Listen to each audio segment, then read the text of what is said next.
Hi, my name's Maureen O'Neill and I'm from the University of Sunshine Coast and also the Australian Catholic University where I do research for. My co-author, Angie Coulter, is from the Sunshine University where she is a lecturer in coaching science, and also our third author is Dr. Bill Allen, and he's from Edith Cohen where he heads up education. Today's topic is also published article on the Australian perspective of parents and how they feel that their adolescent athletes balance both sport and education.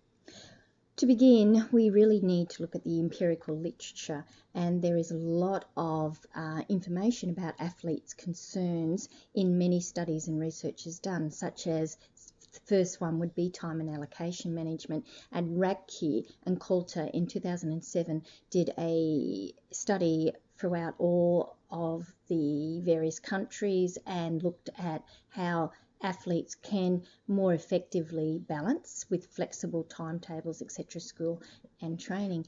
Another issue that the athletes did raise and is written about quite frequently is how do athletes handle demands of school and training? And again, that was brought out in the Swedish study by Radke and Coulter in 2007. Something quite prevalent within Australian situation is the misbehaviour of the young athletes when they make it they're quite talented and go up to adult levels of sport, and they start misbehaving, and they also bring their issues back from the adult world basically back to school, and this creates a lot of problems, and this is quite documented throughout the football codes within Australia at the present time, where the social media has been documenting it. And very importantly, fatigue and recovery, which my co-author is quite expert in, Angie Coulter, and in 2010 she actually looked at, it's very prevalent, the physical fatigue but also psychological fatigue of the athlete because they are trying to combine such dual endeavours. It's also very important that they have recovery, which often the school age athlete isn't getting if they're going from morning sessions through the day and then back, and doing school during the day and then back in the afternoon to train. Finally, one of the major issues, and it was brought out in a major Australian report led by Crawford in 2009, about the inequities that often happens when parents are trying to finance sport within Australia and meet the levies, etc. Thank you.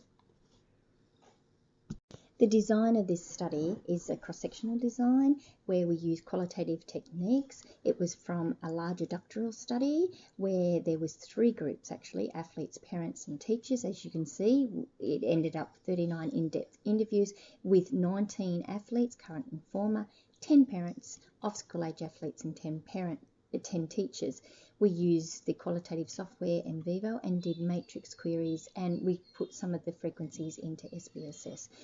Table 1 illustrates to you the demographics of the parents that we used. Interestingly here, you can see that there was only 9 females interviewed and 1 male. Now the reason for that is because of the time scheduling, the busy timetable, but most importantly, we invited both mum and dad to the interview, and 9 out of 10 cases we only got the mum to be able to give up the time. So the findings of the parents' perspectives of how they feel their high-performance school-age athletes cope and balance with school and training, they found distinctly, and as you can see in Table 2, which gives you a comparison between what the parents were saying to what we wrote up about in Pressures to Perform in an article that voiced the athletes' issues, you can definitely see that the parents were talking about sibling relationships, that is the rivalry that can be at home between the high performance athlete to the other children that are not doing sport at such a high level. Also physical demands in fatigue, nutrition and sleep were brought out, certainly financial difficulties. Quite interestingly, if you look at table 2, that athletes didn't mention anything about sibling relationships.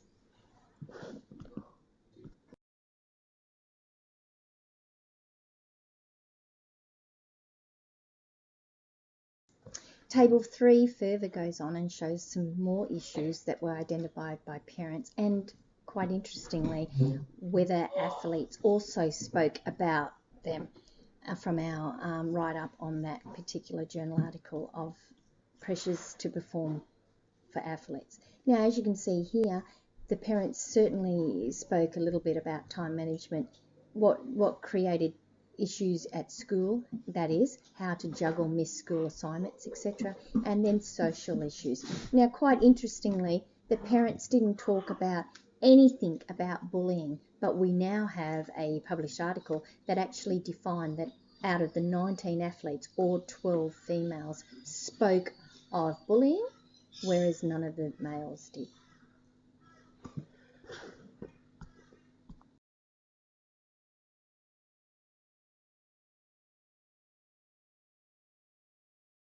To conclude, we need to put some more strategies in place for parents of these student athletes. How do we do this? Well, we need to give the parents certain awareness and certain approaches of issues affecting the athlete, particularly from the home, and then putting it back into the school environment. Certainly we need a 360 approach to monitor athlete stress. We need to give information that allows this 360 triangulation of the athlete, parents, coaches and teachers. The approach needs to be comprehensive, and we need to improve and provide situations where we're looking after the athlete's state of health and well-being. Finally, we need something that addresses the development of the athlete for both the sport and education lives. Thank you very much for listening today.